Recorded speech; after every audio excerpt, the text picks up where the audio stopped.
Every night, the girl would deliberately take off her clothes, letting the boy peeking outside see everything. Sometimes she would also dance beautiful ballet, displaying her most perfect side in front of the boy. Jack was instantly attracted when he saw the scene. It wasn't until the girl discovered him that he hurriedly hid. Jack wanted to leave quickly. However, unexpectedly, the girl suddenly opened the door and invited him to come in and sit. This left Jack a bit at a loss, but he still mustered up the courage to walk in. Jack carefully sat down beside her. Then the girl opened a Bible. She used a loving sentence from it to confess her feelings to Jack. Soon, the atmosphere became intimate. Jack couldn't help kissing the girl, and the girl didn't refuse either. But just at this moment, Jack suddenly heard footsteps outside. When he went out to check, he discovered it was his friend Mark. Turned out Mark had just received his salary. To celebrate, he decided to treat Jack to KFC. But just as the two were about to leave, a group of gangsters suddenly blocked them. Seeing the situation was bad,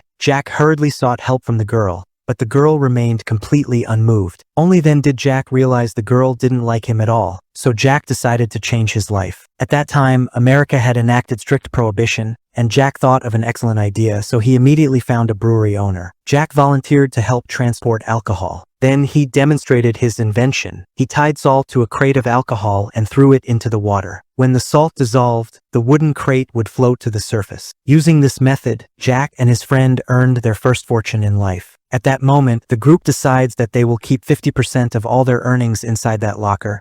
On the other side, gangster leader gone completely mad after finding out what they did, and the moment he sees them together, he attacks them. Seeing the gun in Baxy's hand, the boys start running, but while chasing them, Baxy shoots the youngest member of the team, Dominic. Dominic dies in Jack's arms. Baxy then moves forward, determined to kill the others too, but before he can do anything else, Jack attacks him with a knife and kills him on the spot. During the chaos, Jack also injures one of the two policemen who arrive there. Because of these crimes, Jack is sentenced to 12 years in prison and is sent away. The story then returns to 1968. An older Jack visits the new cemetery where the bodies of his friends have been relocated. There, he finds a key along with a message on the wall saying that this entire place was built by Jack himself. Shocked and confused, he picks up the key. Afterward, Jack uses the key to open the same railway locker, where he discovers a briefcase full of money. On the bundles of cash, it says, "Advance payment for the next job." But Jack has no idea what this next job is supposed to be. The story now shifts back to 1933, when Jack is finally released after serving his 12-year sentence. Max comes to receive him outside the prison. By now, Max and the others have built a strong reputation in the drug smuggling business and have made a fortune. Despite all these years, they never forgot Jack, and they welcome him back as an equal partner. Jack is overjoyed to reunite with his old friends after so many years, but he is even happier to see Deborah, who has come there to meet him. Soon after, Max involves Jack in a new deal. The job comes from the syndicate gang, who introduced them to a man named Joe. Joe hires them to rob a diamond merchant and steal a shipment of diamonds that was about to be sent overseas. Jack and the team raid the merchant's place and successfully steal the diamonds. During the robbery, Jack meets a woman named Carol,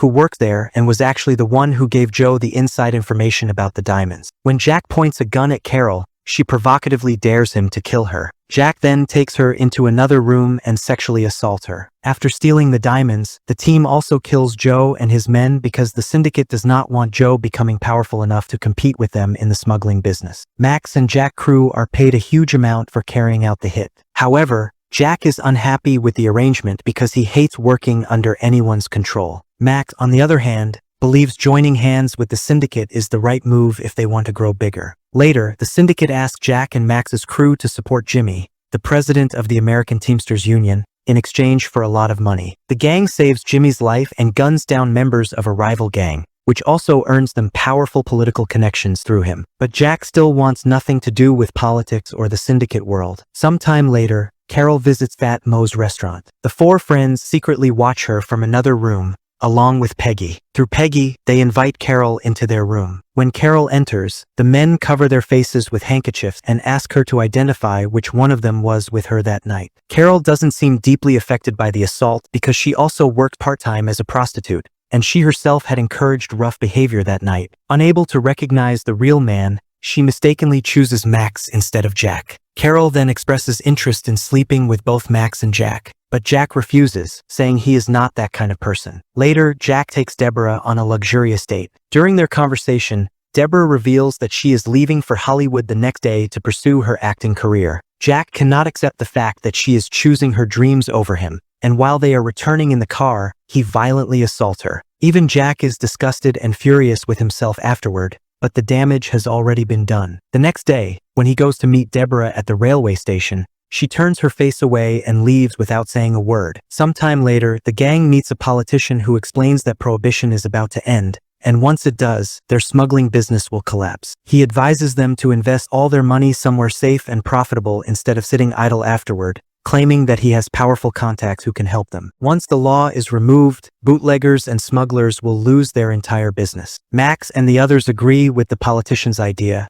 but Jack refuses to trust any politician. Instead of investing the money, he wants to keep it under their own control. This disagreement creates tension between Max and Jack, although the matter eventually cools down. Sometime later, Jack starts dating a new woman named Eve. Meanwhile, he and Max go on a vacation to Florida, where Carol is also with them. During the trip, Jack reads in the newspaper that the government has officially ended the Prohibition Act, and he immediately tells Max the news. The moment Max hears this, his mood completely changes, and he comes up with a new plan. He asks Jack to join him in robbing the US Federal Reserve, calling it his lifelong dream. But Jack hates the idea and refuses outright, which leaves Max furious. Soon after, Carol meets Jack privately and warns him that Max's plan is basically suicide. She says she does not want Max to get killed by the police and begs Jack to help. Carol asks him to secretly inform the police so that they can arrest Max and the others before things go too far, hoping they would only receive a light sentence instead of being shot dead. Finally, the day arrives when Prohibition officially ends across the United States. Everyone gathers at Fat Mo's restaurant to celebrate the occasion. During the party, Jack meets Eve and tells her he will see her later at the hotel. After that, he slips into an empty room and secretly calls the police, giving them information about Max's plan. But at that exact moment, Max walks in. The two get into an argument over the new robbery plan,